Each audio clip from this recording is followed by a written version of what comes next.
중국의 병법서로 유명한 그 손자병법이라는 책을 보면 지피지기면 백전백승이라는 말이 있습니다. 워낙 유명한 말이라서 다들 잘 아실 텐데요. 상대를 알고 또 나를 알면 100번 싸워도 위태하지 않다라는 말입니다. 100번 싸워서 다 이긴다는 말이 아니라 질 때도 있는데 질 때에도 위태로울 정도로 그렇게 치명적으로 지지 않는다. 피해를 최소화할 수 있다. 그런 말입니다. 그래서 자기 자신을 아는 것이 그만큼 중요하다는 말을 한 건데요. 근데 대부분 사람들은 상대를 알기 위해서는 힘을 많이 쓰지만 자기 자신을 알기 위해서는 힘을 쓰지 않는 경우가 많습니다. 하지만 정말 중요한 것은 남보다 내가 어떤지를 정확하게 아는 것이죠. 이스라엘과 블레셋 사이에 전쟁이 벌어졌습니다. 이스라엘은 에벤에셀에 그리고 블레셋은 아벡에 진을 치고 이제 서로 싸우기 시작했는데요. 첫 번째 전투는 블레셋의 승리였습니다. 이스라엘이 졌어요. 이 전투의 패배로 이스라엘이 4천여 명의 전사자를 냈습니다. 이스라엘은 당연히 승리할 것이라고 생각을 했었는데 많은 사상자를 내면서 패배했기 때문에 굉장히 큰 충격에 휩싸였습니다. 그래서 이 일에 대해서 이스라엘의 그 장로들이 함께 회의를 합니다. 우리 3절 말씀 같이 한번 보실까요? 3절 같이 보겠습니다. 시작. 백성이 진영으로 돌아오매 이스라엘 장로들이 이르되 여호와께서 어찌하여 우리에게 오늘 블레셋 사람들 앞에 패하게 하셨는고 여호와의 언약궤를 실로에서 우리에게로 가져다가 우리 중에 있게 하여 그것으로 우리를 우리 원수들의 손에서 구원하게 하자 하니. 자, 이스라엘의 장로들은 회의하면서 서로 말하기를 여호와께서 어찌 우리에게 오늘 블레셋 사람들의 손에 패하게 하셨는고 그렇게 이야기를 합니다. 여러분 이 말을 들으셨을 때 어떤 생각이 먼저 드십니까? 이스라엘이 패배의 이유를 하나님께 찾고 있다고 생각하세요? 아니면 자기 자신들에게 찾고 있다고 생각하세요? 이 말만 보아서는 딱 이 말만 보아서는 조금 헷갈립니다. 이게 자기들한테 문제가 있어서 하나님이 패배하게 하셨다는 것인지 아니면 하나님이 좀 변덕을 부리셔서 자기네들이 패했다든지 그것을 정확하게 알기가 어려운데 그런데 뒤이어서 나오는 말씀을 보면 그걸 확실히 알 수가 있어요. 뭐라고 했죠? 여호와의 언약궤를 실로에서 우리에게 가져다가 우리 중에 있게 하여 그것으로 우리를 우리 원수들의 손에서 구원하게 하자 라고 그렇게 이야기를 합니다. 그들은 실로에 있는 언약궤를 진영으로 가져오면 무엇 할 수 있다고? 전쟁에서 이길 수 있다고 그렇게 말하는 것인데요. 그래서 그들이 언약궤를 가져온 뒤에 다시 싸웠을 때 어떤 일이 있었죠? 참패를 당했습니다. 우리 10절과 11절 같이 한번 보시겠습니다. 10절과 11절입니다. 시작. 블레셋 사람들이 쳤더니 이스라엘이 패하여 각기 장막으로 도망하였고 살육이 심히 커서 이스라엘 보병에 엎드러진 자가 3만 명이었으며 하나님의 궤는 빼앗겼고 엘리의 두 아들 홈니와 비느하스는 죽임을 당하였더라.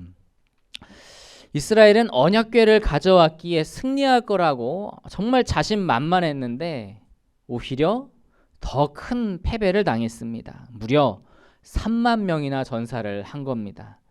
1차 때보다 7배가 넘는 많은 인원이 전사했고 제사장들은 몰살당했고요. 하나님의 언약궤도 빼앗겨 버리는 치욕을 당했습니다. 이 결과를 볼 때 패배의 원인은 결코 언약궤의 부재가 아니라는 것이 분명합니다. 그러니까 이스라엘의 이 내적인 문제 때문에 패배했다라는 거예요. 그들은 외적인 것에서 문제의 원인을 찾고 있었지만 실상 자기들의 그런 내적인 것에 심각한 원인이 있다라고 하는 것을 알아차리지 못했던 겁니다. 그러면 이스라엘이 가지고 있었던 그 내적인 문제란 과연 무엇일까요? 그것이 무엇이냐면 바로 이스라엘과 하나님과의 관계가 변질되었기 때문에 그렇습니다. 이스라엘 백성들은 그 블레셋과의 1차 전투에서 패배하자 이제 언약궤를 메어 오는데, 자, 이것을 보면 어떻게 보면 되게 신앙적인 것 같아요. 그 하나님의 임재를 상징하는 언약궤니까 그래서 하나님을 의지하는 것처럼 보이는데, 그런데 그들의 내면은요 실제로는 그렇지 않습니다. 그들은 이제 외적으로는 하나님을 의지하는 것 같아도 내면으로는 하나님을 전혀 의지하지 않는다는 거예요. 그 근거를 한 3가지 정도로 오늘 말씀에서 볼 수가 있어요. 첫 번째로는 그들이 만약 진정으로 하나님을 의지했으면 전쟁에 앞서서 먼저 하나님께 이 전쟁에 대해 여쭈었을 겁니다. 나가서 싸우는 것이 맞는지, 이 전쟁에 하나님의 뜻이 있는지, 어디에 있는지, 이런 것들을 말이죠. 이걸 성경에서 잘했던 사람 중에 한 명이 다윗이에요. 그는 나가서 싸워야 할지 말아야 할지를 하나님께 여쭈어 보던 사람입니다. 우리 사무엘상 23장 2절 같이 한번 보실까요? 사무엘상 23장 2절 말씀을 우리 한 목소리로 같이 읽어보겠습니다. 시작. 이에 다윗이 여호와께 묻자와 이르되 내가 가서 이 블레셋 사람들을 치리이까? 여호와께서 다윗에게 이르시되 가서 블레셋 사람들을 치고 그 일 나를 구원하라 하시니. 자, 이 말씀대로 다윗은 하나님을 진정 의지했기 때문에 전쟁이 나서기 전에 이미 하나님의 뜻을 여쭈은 거예요. 그런데 오늘 본문의 이스라엘 백성들은 아무것도 하나님께 묻지 않고 전쟁에 나갑니다. 하나님을 의지하는 모습이 그들에게 없다는 거죠. 자, 둘째로 만일 그들이 정말 하나님을 의지했다면 처음부터 언약궤를 메고 출발했을 겁니다. 성경에는 이 언약궤를 중심으로 해서 기적이 일어난 것들이 많이 있어요.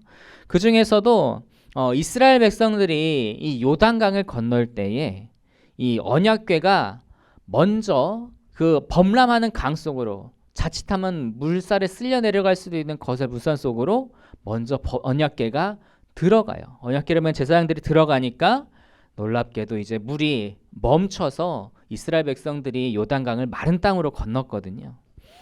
이렇듯이 이제 언약궤는 하나님의 상징이고 하나님의 그러한 기적이 일어나는 중심입니다.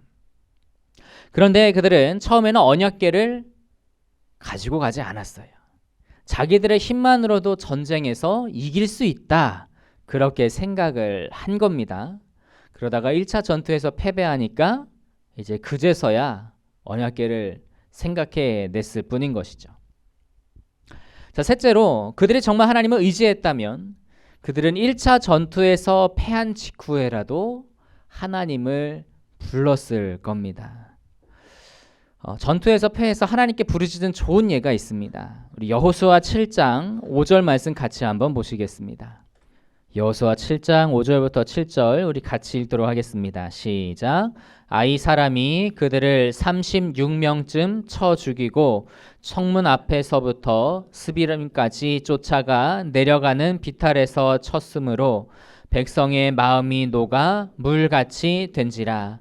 여호수아가 옷을 찢고 이스라엘 장로들과 함께 여호와의 궤 앞에서 땅에 엎드려 머리에 티끌을 뒤집어 쓰고 저물도록 있다가 이르되 슬프도소이다. 주 여호와여, 어찌하여 이 백성을 인도하여 요단을 건너게 하시고 우리를 아모리 사람의 손에 넘겨 멸망시키려 하셨나이까? 우리가 요단 저쪽을 만족하게 여겨 거주하였다면 좋을 뻔하였나이다. 자, 여호수아와 이스라엘 백성이 아이성 전투를 치를 때에 그 여리고성 전투에서 아간이 범한 죄로 말미암아 1차 전투를 패배를 합니다. 그때 전사한 사람이 몇 명이냐면 36명이에요. 36명이면 뭐 한 사람 한 사람의 목숨이 귀하지만 사실 큰 숫자는 아닙니다. 그런데 그럼에도 지도자인 여호수아는 옷을 찢고 하나님 앞에 애통하며 부르짖는데, 여러분 오늘 본문에서는 어떻죠? 1차 전투에서 심지어 4천여 명이 전사를 했습니다. 그런데 아무도 애통해하면서 하나님께 부르짖는 모습이 나오지 않습니다. 이제 이런 것들을 보면 이스라엘은 하나님을 의지하지 않는 것이 분명했어요. 그들은 하나님을 인격적으로 바라보면서 인격적인 도우심을 주는 그 하나님을 의지하지 않고 단지 하나님을 도구로서 이용을 하려고 했습니다. 전쟁의 승리에 하나님을 이용해 보려고 언약궤를 가지고 출전을 한 거예요. 언약궤에는 하나님의 임재가 있으니까 이 언약궤를 가지고 전장에 나가면 차마 하나님께서 전쟁에 지게 내버려 두지 않으시겠지, 그런 생각을 한 거예요. 그러니까 이스라엘 백성에게 하나님은 신앙과 경외의 대상이 아니라 자기들의 목적을 이루기 위한 도구였을 뿐이었던 겁니다. 무언가 잘못돼도 한참이 잘못된 것이죠. 결국 이스라엘 백성들은 언약궤를 대동하고 전투를 벌였음에도 참패를 당합니다. 하나님께서 그 이스라엘 백성들의 그 가증한 생각을 다 아시니까 그들에게 이용당하지 않으셨던 것입니다. 그런데 오늘날에도 과거 본문의 이스라엘 백성들과 같이 하나님을 믿으면서 하나님을 이용해서 자기 자신들의 목적을 달성하려고 하는 그런 사람들이 있습니다. 홈리와 비느하스처럼 하나님을 알지 못하면서 종교적 행위를 통해서 자기 배를 불리려는 그런 사람들이 있어요. 하나님을 이용해서 사업을 확장하려는 사람이 있고, 하나님을 이용해서 장사를 하려는 사람들이 있고, 하나님을 이용해서 자기 명예를 높이려고 하는 그런 사람들이 있습니다. 이 모두가 하나님과의 관계가 변질되었기 때문에 일어나는 현상입니다. 그래서 마틴 부버라고 하는 신학자는 이 현상에 대해서 나와 당신의 인격적인 관계가 아니라 나와 그것의 관계로 변질되었기 때문에 이런 일이 일어난 것이다라고 그렇게 이야기를 하고 있습니다. 여러분, 우리는 하나님과 어떤 관계에 있는지 우리 자신을 잘 살펴볼 필요가 있습니다. 우리는 하나님과 그런 인격적인 관계를 유지하고 있습니까? 하나님을 경외하고 하나님을 사랑하고 하나님을 존경하고 존중하고 있습니까? 혹시나 우리에게도 이 본문의 이스라엘 백성들처럼 혹은 오늘날 자신들의 목적을 위해 교회를 찾아가고 하나님을 찾는 사람들처럼 하나님을 단순히 나의 목적을 위한 도구로, 그것으로 여기고 있는 것은 아닐까요? 우리는 우리 자신을 돌아보아야 합니다. 만약 우리에게 하나님을 그런 도구로 여기는 마음이 있다면 한시라도 빨리 회개하고 돌이켜야 할 것입니다. 하나님과의 관계를 인격적인 관계로 회복해야 합니다.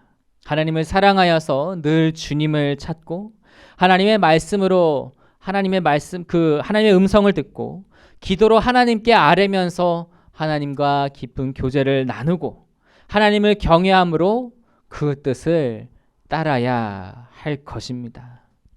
우리가 그런 모습으로 주님을 찾는다면 주님께서 우리를 기뻐하시고 우리에게 인격적으로 다가오시고 진정 우리의 힘과 도움이 되어 주실 줄로 믿습니다. 여러분, 우리가 진정 주님을 사랑하기를 원합니다. 진정 주님을 경외하기를 원합니다. 우리의 온 마음 다해 주님을 간절히 찾는 우리들이 되기를 소망합니다. 그래서 정말 주님과 그런 인격적인 관계로서 주님을 의지하고, 그래서 주님의 그 따스한 도우심과 주님의 그 따스한 손길을 경험할 수 있는 저희 여러분 다 되실 수 있기를 간절히 소망합니다.